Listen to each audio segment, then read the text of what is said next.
ప్రభు నామానికి మహిమ కలుగును గాక. కుడి వచ్చిన మీ అందరికీ మన ప్రభువును ప్రియరక్షకుడునైన యేసుక్రీస్తు వారి శ్రేష్టమైన నామంలో శుభములు మరియు వందనాలండి. ఆదికాండం 24వ అధ్యాయాన్ని ధ్యానం చేసుకుందాం. ఆదికాండం 24వ అధ్యాయం.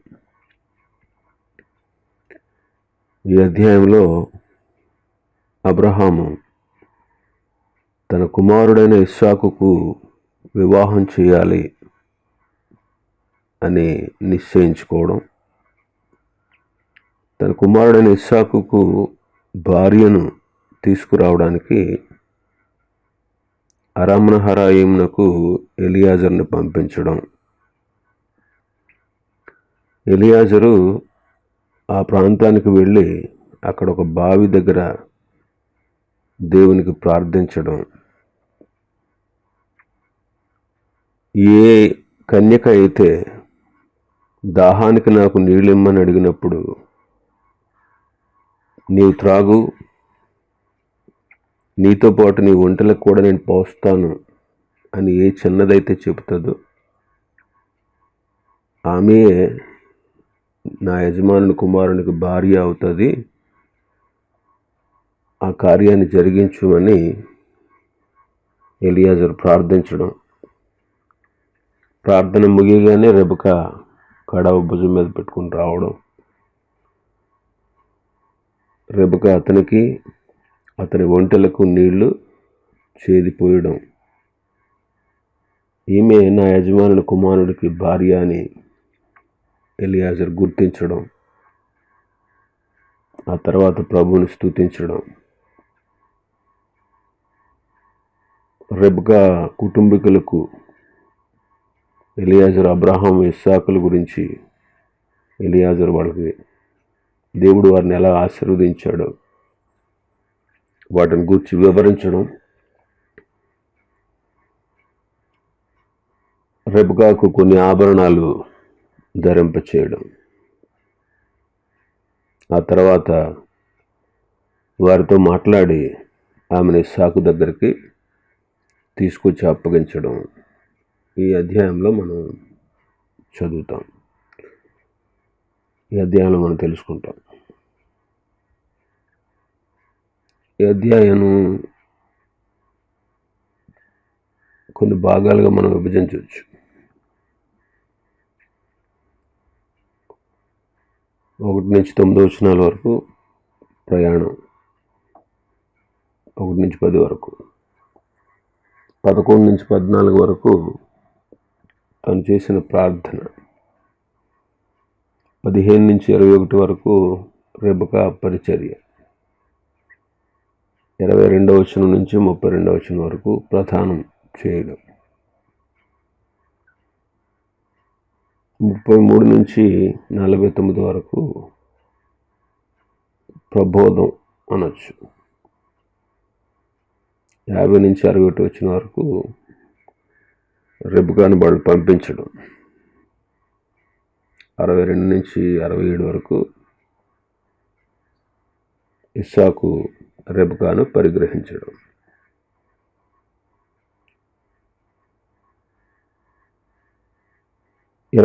అధ్యాయం, ఆదికాండం 21వ అధ్యాయం. ఆ అధ్యాయంలో ఇస్సాకు జన్మ గురించి ఉంటుంది. ఇస్సాకు జన్మ అద్భుతమైనది, అలాగే యేసుక్రీస్తు జన్మము కూడా అంతకంటే అద్భుతమైనది. 22వ అధ్యాయంలో ఇస్సాకు యొక్క బలి అర్పణ గురించి మనం చదువుతాం. ఇస్సాకు యొక్క బలి అర్పణ గురించి, అలాగే మన ప్రభు అయిన యేసుక్రీస్తు వారు కూడా మన కోసం బలి అయిపోయిన ఆ విషయాన్ని మనకు అధ్యాయం నేర్పిస్తూ ఉంది. 23వ అధ్యాయంలో శారా మరణాన్ని మనం చూసాం. శారా మరణాన్ని మనం చూసాం. ఇశ్రాయేలీలు విసర్జించబడుటకు సాదృశ్యంగా ఉంది. ఇశ్రాయేలీలు విసర్జించబడుట, దానికి అది సాదృశ్యంగా ఉంది.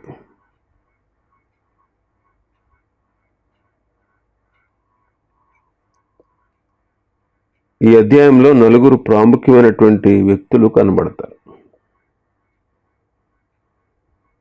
అబ్రహాము, ఇస్సాకు, ఎలియాజరు, రెబెకా. అబ్రహాము, ఇస్సాకు, ఎలియాజరు, రెబెకా, వీళ్ళ 4 మనకు కనబడతారు.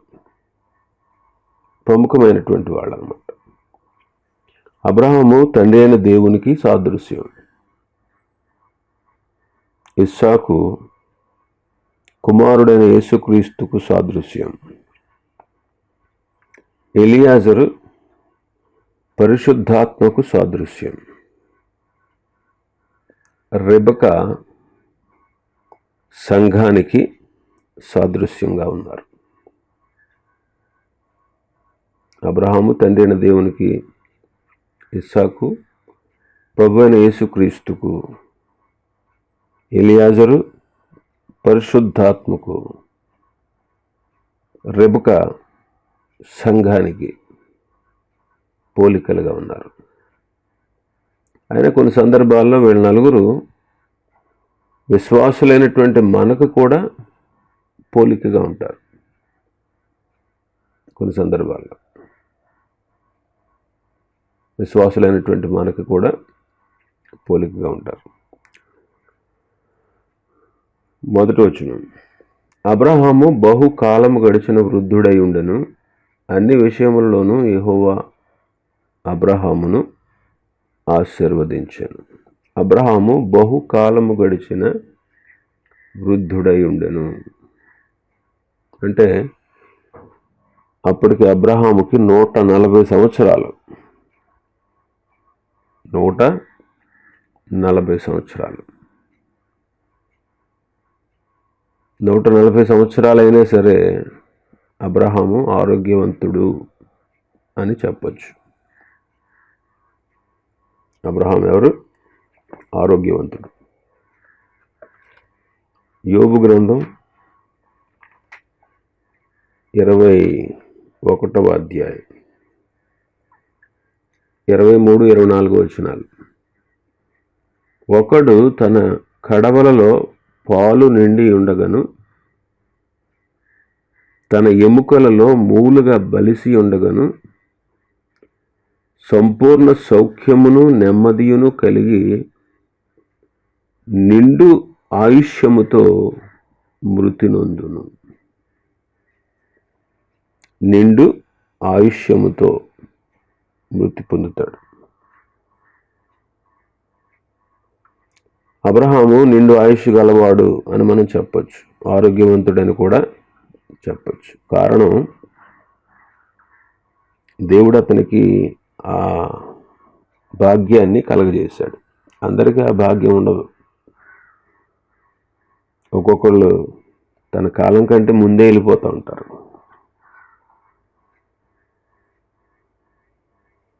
అబ్రహాము నిండు బహుకాలము గడిచినటువంటి వృద్ధుడు అని చదువుతున్నాం. కారణం మరొకటి ఏంటంటే, ఒకటి దేవుని కృప, 2 దేవుని యందు భక్తి కలిగిన వాడు అబ్రహాం. దేవుని యందు భక్తి కలిగిన వాడు. సామెతల గ్రంథం 3వ అధ్యాయం 1-2 వచనాల్లో, నా కుమారుడా, నా ఉపదేశమును మరువకము, నా ఆజ్ఞలు హృదయపూర్వకముగా గైకొనుము. అవి దీర్ఘాయువును సుఖజీవముతో గడుచు సంవత్సరములను శాంతిని నీకు కలుగజేయను. అబ్రహాము దేవుని ఉపదేశాన్ని మరువనివాడు. దేవుని ఆజ్ఞలని హృదయపూర్వకంగా గైకొనేవాడు. అందుకే అతనికి దేవుడు దీర్ఘాయువునిచ్చాడు. సుఖజీవంతో గడిచే సంవత్సరాలు శాంతి దేవుడు ఆయనకి కలుగజేశాడు.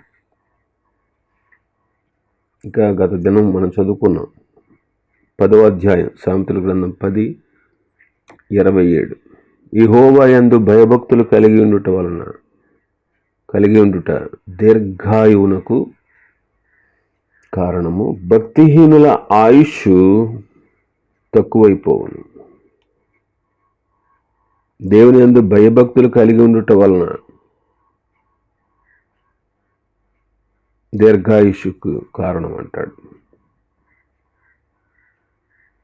అబ్రహాం గురించి మనం చెప్పుకున్నాం కదా, అతడు తండ్రి అయిన దేవునికి సూచనగా ఉన్నాడు, సాదృశ్యంగా ఉన్నాడు. దానియేలు గ్రంథం 7వ అధ్యాయంలో దానియేలు దర్శనంలో ఆయన చూసినట్టు రాసిన దర్శనంలో మనం ఒక విషయాన్ని చూద్దాం. 9వ వచనం, దానియేలు గ్రంథం 7వ అధ్యాయం 9వ వచనం. ఇంకా సింహాసనములను వేయుట చూచితిని, మహావృద్ధుడొకడు కూర్చుండెను. ఆయన వస్త్రము హిమం వలె ధవళంగాను, ఆయన తల వెంట్రుకలు శుద్ధమైన గొర్రుబొచ్చి వలె తెల్లగాను ఉండెను. ఆయన సింహాసనము అగ్ని జ్వాలల వలె మండుచుండెను. చూడండి, ఇక్కడ మహావృద్ధుడొకడు కూర్చుండెను.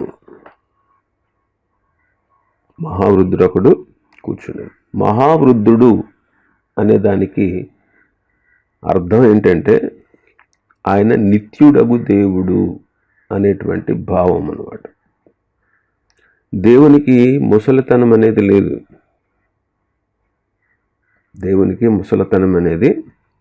లేదు. ఆయన ఈ లోకం పుట్టింపక ముందే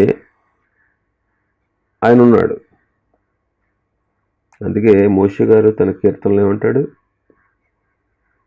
పర్వతములు పుట్టక ముందే భూమిని లోకమును స్థాపింపక ముందే నీవు ఉన్నావు అంటాడు. 90వ కీర్తన 1-2 వచనాలు. ప్రభువా, తరతరముల నుండి మాకు నివాస స్థలము నీవే, పర్వతములు పుట్టక మునుపు భూమిని లోకమును నీవు పుట్టింపక మునుపు యుగ యుగములు నీవే దేవుడవు అంటాడు. యుగ యుగములు నీవే దేవుడు. తరతరముల నుండి మాకు నివాస స్థలం నీవే. కాబట్టి ఇక్కడ ప్రభు యొక్క నిత్యత్వం, నిత్యుడైనటువంటి అదే భావన మనకు కలిగిస్తూ ఉంది. నిత్యుడైనటువంటి భావన. ఇంకా మనం చూస్తే అన్ని విషయంలో దేవుడు అబ్రహామును ఏం చేశాడంట? ఆశీర్వదించాడు. అన్ని విషయంలో యెహోవా అబ్రహామును ఆశీర్వదించాడు. అబ్రహాముకు ఇవ్వబడినటువంటి ఆశీర్వాదాలు భూ సంబంధమైనవి. ఈనాడు ఆయన ప్రజలైనటువంటి మనకి క్రీస్తునందు పరలోక విషయంలో ఆత్మ సంబంధమైన ప్రతి ఆశీర్వాదాన్ని ప్రభు మనకు అనుగ్రహించాడు. అయితే ఆ ఆశీర్వాదాలని మనం మన సొంతం చేసుకోవాలి.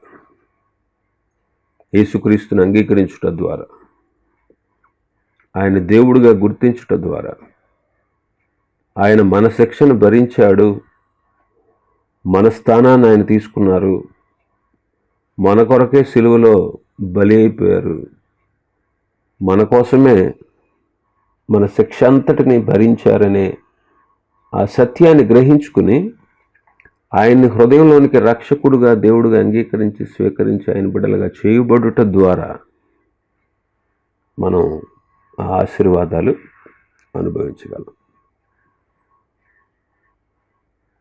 ఇంకా మనం 2వ వచనంలో చూస్తే, అబ్రహాము తనకు కలిగిన సమస్తమును ఏలుచుండిన తన ఇంటి పెద్ద దాసునితో అంటున్నాడు. తనకు కలిగిన సమస్తాన్ని ఏలుచున్న తన ఇంటి పెద్ద దాసుడు అంటున్నాడు. అబ్రహాము ఇంటికి పెద్ద దాసుడు. అబ్రహాముకు కలిగిన సమస్తాన్ని ఏలుచున్నటువంటి వాడు. దానికి గల కారణం ఆ దాసుని యొక్క నమ్మకత్వం అని చెప్పవచ్చు. ఆ దాసుని యొక్క నమ్మకత్వం. అలాగే యోసేపు యొక్క నమ్మకత్వాన్ని బట్టి పోతీఫర్ ఇంటిలో ఉన్నప్పుడు, ఆ తర్వాత చెరసాలలో వేయబడినప్పుడు కూడా అతని నమ్మకత్వాన్ని బట్టి సమస్తాన్ని వాళ్ళు యోసేపుకి అప్పగించారు. సమస్తాన్ని యోసేపుకి అప్పగించారు. 39వ అధ్యాయం ఆదికాండం 39వ అధ్యాయం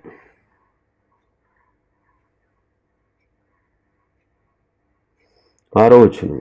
అతడు తనకు కలిగినదంతయు యోసేపు చేతికి అప్పగించి తాను ఆహారము తినుట తప్ప తనకేమి ఉన్నదో ఏమి లేదో విచారించువాడు కాడు. ఇంకా మనం చూస్తే 21వ వచనం 22. చెరసాల అధిపతి ఆ చెరసాలలో ఉన్న ఖైదీలందరినీ యోసేపు చేతికి అప్పగించాను. వారక్కడ ఏమి చేసిరో అదంతయు అతడే చేయించువాడు. దానియేలు కూడా దానియేలులో ఉన్నటువంటి నమ్మకత్వాన్ని బట్టి ప్రముఖమైనటువంటి స్థానాన్ని అతడు దక్కించుకోగలిగాడు. 6వ అధ్యాయం దానియేలు గ్రంథం 6వ అధ్యాయం మొదటి 4 వచనాలు. తన రాజ్యమంతటి పైన అధిపతులుగా ఉండుటకై 120 మంది అధిపతులను నియమించుటకు దర్యావేషునకు ఇష్టమాయను. వారిపైన 3 ప్రధానులుగా నియమించాను.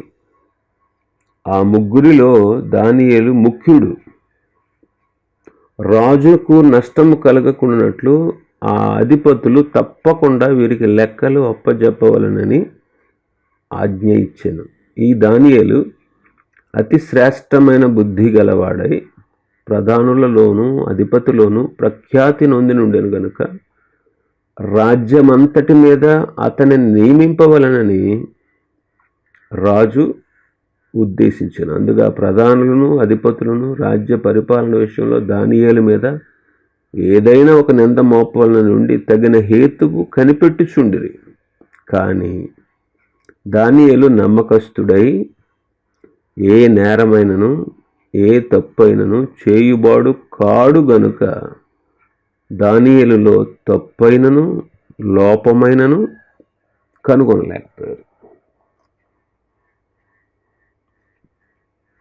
నమ్మకస్తుడు, ఏ నేరము చేయలేదు, ఏ తప్పు చేసేవాడు కాదు. అతని మీద నింద మోపాల నుండి తగిన హేతువు కోసం కనిపెడుతూ ఉన్నారంట. కానీ వాళ్ళు కనుగొనలేకపోయారు. దేవుని పద్ధతి విషయం అందే కానీ ఇంక దేవుని యందు కూడా అతన్ని మనం పట్టుకోలేము, అతనిలో లోపం కనుగొనలేము అనుకుని అప్పుడు ప్లాన్ వేశారు వాళ్ళు దానియేలు మీద. అప్పుడు గమనించండి, నమ్మకత్వం అనేది చాలా ప్రాముఖ్యం. అలాగే మనం కూడా దేవుని పట్ల, దేవుని పని కొరకు మనం నమ్మకస్తులుగా ఉండాలి. నమ్మకస్తులైన వారితోనే మనం కలిసి ఉండాలి. 101వ కీర్తనలు అంటాడు భక్తుడు. 101వ కీర్తన 5వ వచనం 6వ వచనం 6వ వచనం చదువుతాను. నా యొద్ద నివసించినట్లు దేశములో నమ్మకస్తులైన వారిని నేను కనిపెట్టుచున్నాను. నిర్దోష మార్గమందు నడిచివారు నాకు పరిచారకులగుదురు. దావీదు కీర్తన ఇది. దావీదు అంటాడు, 5వ వచనంలో తన పొరుగువాడిని చాటున తిట్టేవాడిని నేను చంపేస్తాను, సంహరిస్తాను. చాటున దూషించేవాడిని నేను సంహరిస్తాను. అహంకార దృష్టి గలవాడిని, గర్వించిన హృదయం గలవాడిని నేను సహించలేను. నా యొద్ద నివసించేటట్లు దేశంలో నమ్మకస్తులైన వారిని నేను కనిపెడుతున్నాను. నిర్దోష మార్గమందు నడిచే వాళ్ళే నాకు పరిచారకులగుతారు అంటాడు. దావీదు కొన్ని నిర్ణయాలు తీసుకున్నాడు ఈ అధ్యాయంలో. నేను నిర్దోషిగా బ్రతుకుతాను, నేను యథార్థ హృదయంతో నడుచుకుంటాను, నా కన్నుల ముందు ఏ దుష్కార్యాన్ని నేను ఉంచుకోను, భక్తి మార్గం తొలగే వారి యొక్క క్రియలు నాకు అసహ్యాలు, అవి నాకు అంటుకొనివ్వను, మూర్ఖుణ్ణి నా దగ్గర నుంచి పంపించేస్తాను, దౌష్ట్యాన్ని నేను అనుసరింపను, తన పొరుగువాడిని చాటున తిట్టేవాడిని, దూషించేవాడిని నేను సంహరిస్తాను, అహంకార దృష్టి కలిగిన వాడిని, గర్వించిన హృదయం గలవాడిని నేను సహించలేను. నా యొద్ద ఎవరైనా ఉండాలి, నివసించాలంటే నాకు నమ్మకస్తులు కావాలి. వారి కోసం నేను కనిపెడుతున్నాను. నిర్దోష మార్గంలో నడిచేవాళ్ళే నాకు పరిచారకులుగా ఉండాలి. మోసం చేసేవాడు నా ఇంట్లో ఉండకూడదు. అబద్ధములాడేవాడు నా కన్నులు ఎదుట నిలవకూడదు. పాపం చేసే వాళ్ళందరినీ నిర్మూలన చేయడానికి దేశంలో ఉన్నటువంటి భక్తిహీనులందరినీ ప్రతి హృదయంలో ప్రతి ఉదయాన్న నేను సంహరిస్తానంటున్నాడు. ఇక్కడ దావీదు రాజు తన కుటుంబం, తన దేశం క్షేమంగా ఉండాలని కోరుకునేవాడు. అధికారం కలిగినటువంటి వాడు. తను క్షేమంగా ఉండాలి, తన కుటుంబం క్షేమంగా ఉండాలి, దేశం క్షేమంగా ఉండాలి, దేశ ప్రజలు క్షేమంగా ఉండాలి. అప్పుడే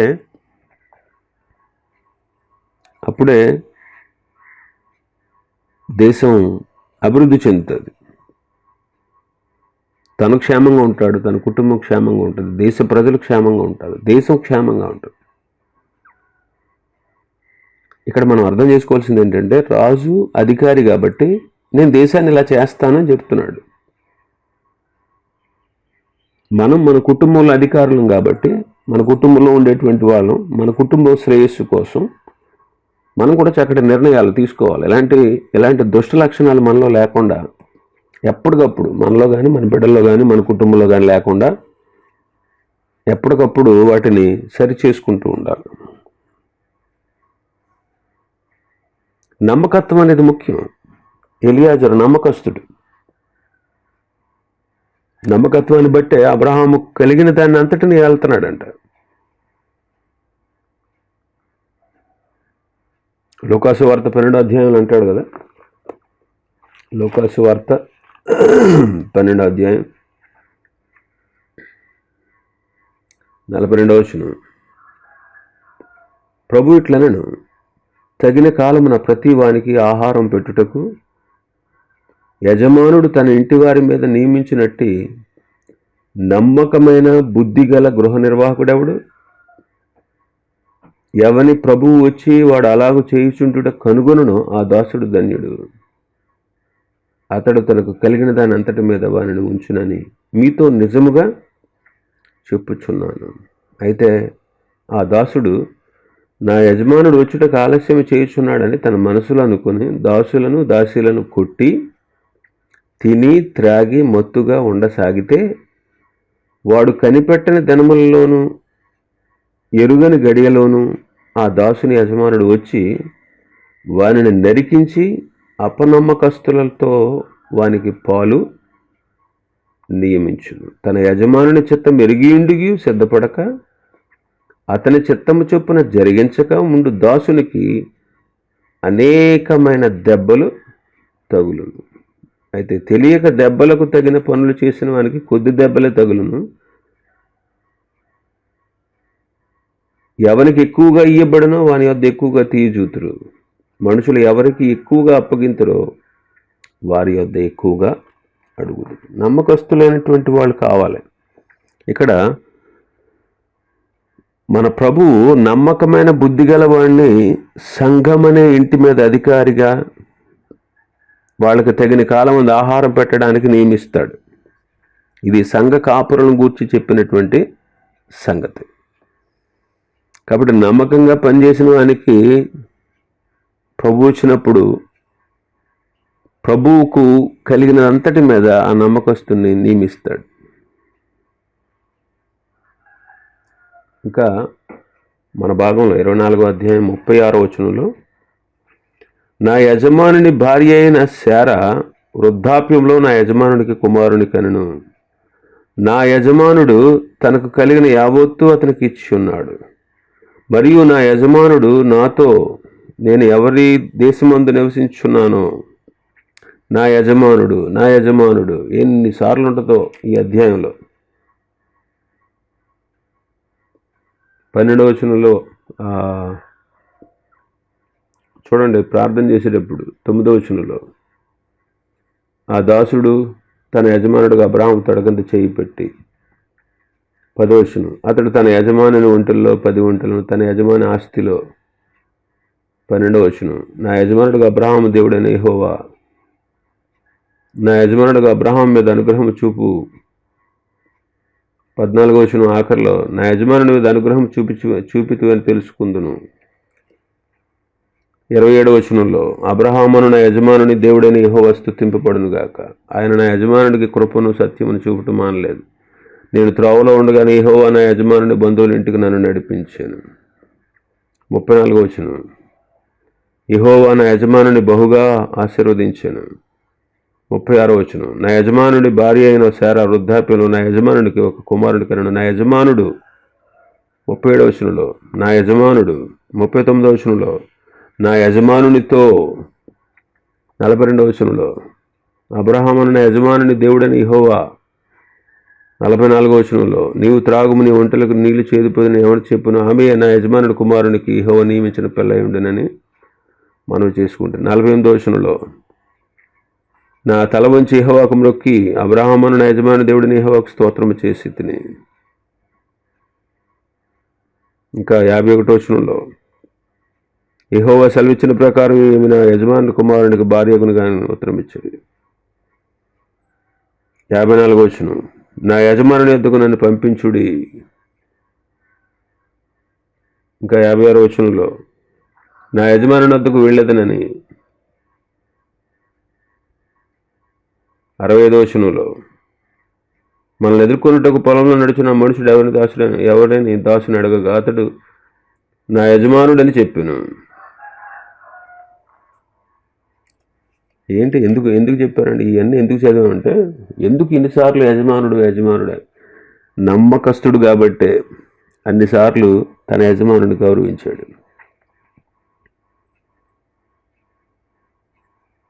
ఆలోచించండి. అబ్రహాం ఇంటికి పెద్ద దాసుడు, తన ఇంటి అంతటిని, తనకు కలిగిన సమస్తాన్ని ఏలుచున్నటువంటి వాడు. ఎందుకో తెలుసా? అతనిలో నమ్మకత్వం ఉంది. అందుకే ఏలుబడి చేస్తున్నాడు.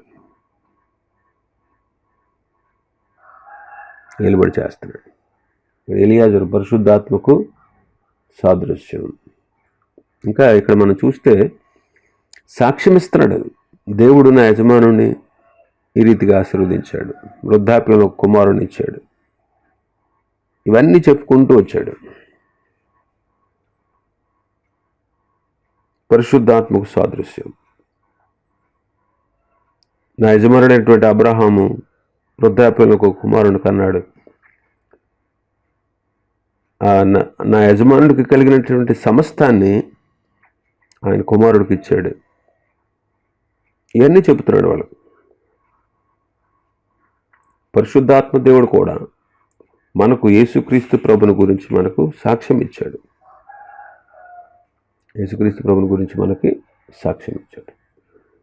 కాబట్టి ఎలియాజరులో నమ్మకత్వాన్ని చూస్తున్నాం. కాబట్టి మనలో కూడా నమ్మకత్వం ఉండాలి. నమ్మకత్వం లేకపోతే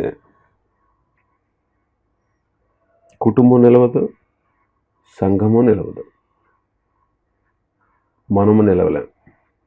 నమ్మకత్వం అనేది చాలా ప్రాముఖ్యం. భార్య భర్త ఎడల, భర్త భార్య ఎడల నమ్మకస్తులుగా ఉండాలి. నమ్మకత్వం మీదే ఈ సమాజం కట్టుబడతా ఉంది. కాబట్టి మనం నమ్మకస్తులుగా ఉండాలి. ఇంకా 3వ వచనంలో యాక్చువల్గా ఈ అధ్యాయంలో ఎలియాజరు చేసిన పనంతా మనం చూస్తే నమ్మకత్వంతో చేశాడు. నమ్మకస్తుడు అనే విషయం మనకు స్పష్టంగా అర్థమవుతుంది. అందుకే అబ్రహాము తనకు కలిగిన దాని అంతటి మీద అతన్ని అధిపతిగా నియమించాడు. ఇంకా అంటాడు 3వ వచనంలో, నీవు నీ చెయ్యి నా తొడ కింద పెట్టు, ప్రమాణం చేయి, నేను ఎవరి మధ్య కాపురమున్నానో ఆ కనానీయుల కుమార్తెల్లో ఒక్కదానినైనా నా కుమారుడికి పెళ్లి చేయొద్దన్నాడు. నా కుమారుడికి పెళ్లి చేసే బాధ్యత నీ మీద పెడుతున్నాను, అయితే కనానీయుల కుమార్తెల్లో ఒక్కదాన్ని కూడా నా కుమారుడికి తీసుకురాకూడదు వివాహం. ఇక్కడ అబ్రహాము తన కుమారుని వివాహ విషయంలో బహు జాగ్రత్తగా ఆలోచన చేస్తున్నాడు. తన కుమారుడికి వివాహం చేసే విషయంలో అబ్రహాము జాగ్రత్తగా ఆలోచన చేస్తున్నాడు. వివాహ విషయంలో తల్లిదండ్రులు కానీ, వివాహం చేసుకోబోయేవారు కానీ చాలా జాగ్రత్తలు వహించాలి.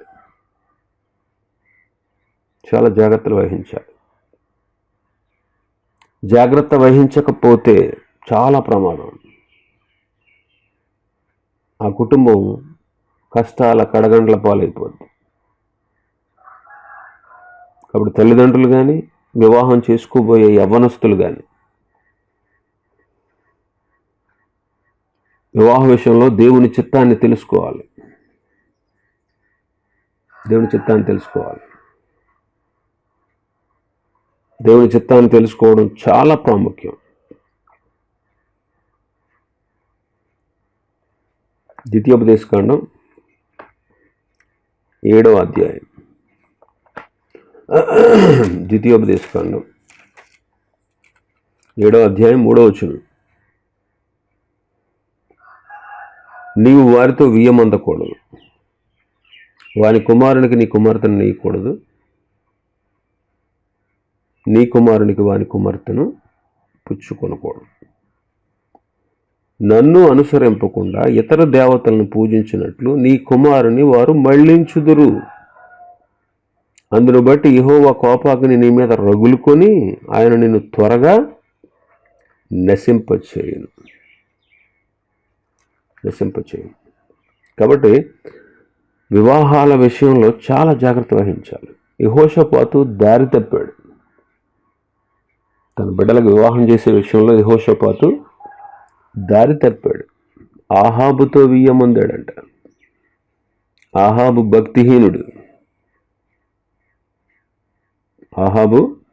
భక్తిహీనుడు. యెహోషాపాతు భక్తి గలవాడు. భక్తి కలిగిన యెహోషాపాతు ఈ రాజు భక్తి లేనటువంటి ఆహాబుతో వియ్యమందాడు.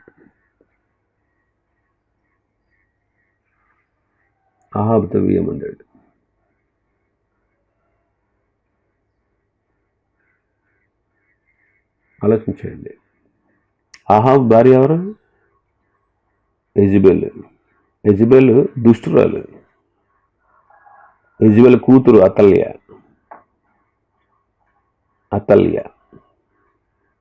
అనగానే మనకు గుర్తొచ్చే విషయాలు 2. ఒకటి, కొడుకుని అన్ని దుష్టల బుద్ధులతో పెంచింది. దినవృత్తాంతాలు 2వ గ్రంథం 22వ అధ్యాయం. దినవృత్తాంతాల 2వ గ్రంథం 22వ అధ్యాయం 3-4 వచనాలు. దుర్మార్గముగా ప్రవర్తించుట అతని తల్లి అతనికి నేర్పుచూ వచ్చెను గనుక అతడును ఆహాబు సంతతి వారి మార్గముల యందు నడుచుకున్నాడు. ఆహాబు సంతతి నడిచిన మార్గంలో నడిపించింది యెజబెలు. రాజకుమారులందరినీ చంపేసింది. రెండవ లక్షణం, రెండవ విషయం. ఒకటి, తన కొడుకుని దుర్మార్గంగా నడవడం నేర్పించింది. 2, రాజకుమారులందరినీ చంపేసి తాను రాణి అయింది. యెజెబెల్ అది చచ్చినప్పుడంట పట్టణం నెమ్మదిగా ఉందంట. దారి తప్పుడు యెహోషాపాతు.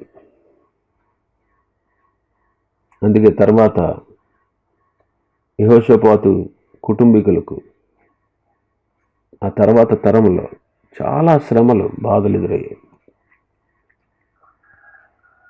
అందుకే పౌలు గారు అంటాడు, మీరు అవిశ్వాసులతో విజ్జోడిగా ఉండకండి అంటాడు. కొరింథీయులకు రాసిన 2వ పత్రికలో 6వ అధ్యాయం మనం చదివితే, కొరింథీయులకు రాసిన 2వ పత్రిక 6వ అధ్యాయం 14వ వచనం నుంచి,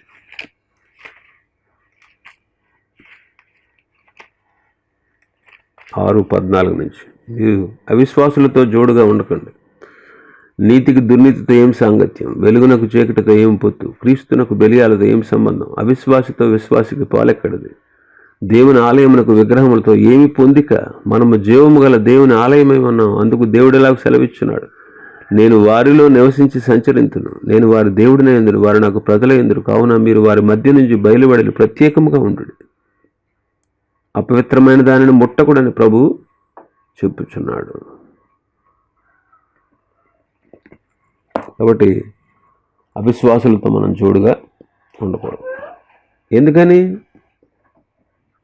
ఎందుకని దుష్ట సాంగత్యం మంచి నడవడిని చెరిపేస్తుంది. కొరింథీయులకు మొదటి పత్రిక 15:34 నాటి, దుష్ట సాంగత్యం మంచి ప్రవర్తనను అంతటిని చెడిపేస్తుంది.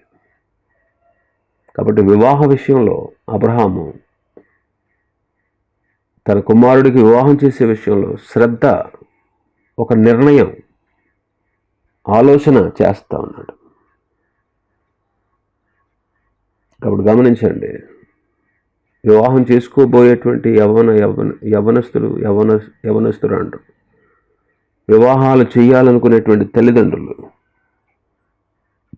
బిడ్డల విషయంలో శ్రద్ధ వహించండి.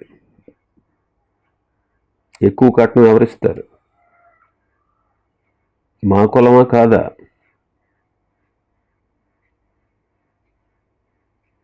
అందంగా ఉందా లేదా, వెనకాల ఆర్థిక స్తోమత ఉందా లేదా, రేపొద్దున మనం ఏదైనా పని చేయాలన్నా మనకి సహాయం చేయగలరా లేదా, కట్నం ఎంత ఇస్తారు, ఇవి చూస్తున్నారు చాలామంది విశ్వాసులు కూడా.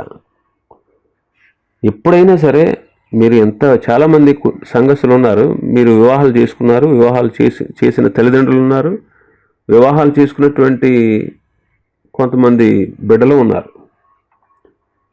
రక్షణ పొందాడా లేదా, రక్షణ పొందిందా లేదా అనే క్వాలిఫికేషన్ ఎవరైనా చూసారా?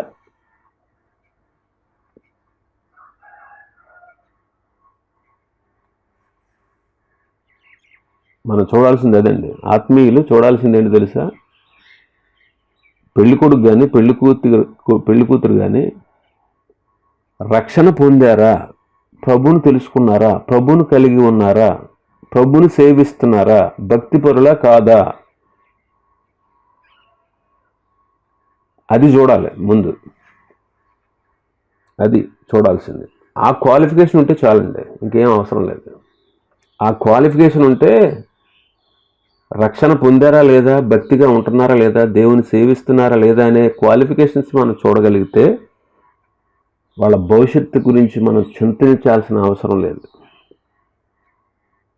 వాళ్ళు ఎలా బ్రతుకుతారు, ఎలా ఉంటారు, ఏం చేస్తారని ఆలోచించక్కర్లా. ఎందుకంటే ప్రభు చూసుకుంటాడు అన్నీ, ప్రభు చూసుకుంటాడు.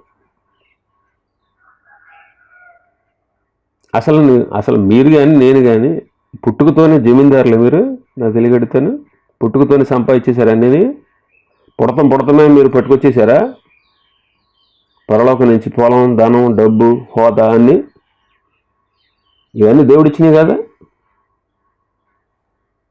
మీరు కష్టపడితే వచ్చేసినాయండి. గమనించండి, అవన్నీ చూడొద్దు. ఆత్మీయుడా కాదా అది కావాలి. దేవుని సేవించుకుంటున్నాడా లేదా, దేవుని బిడ్డ కాదా, ఇదే మనకు కావాల్సిన క్వాలిఫికేషన్.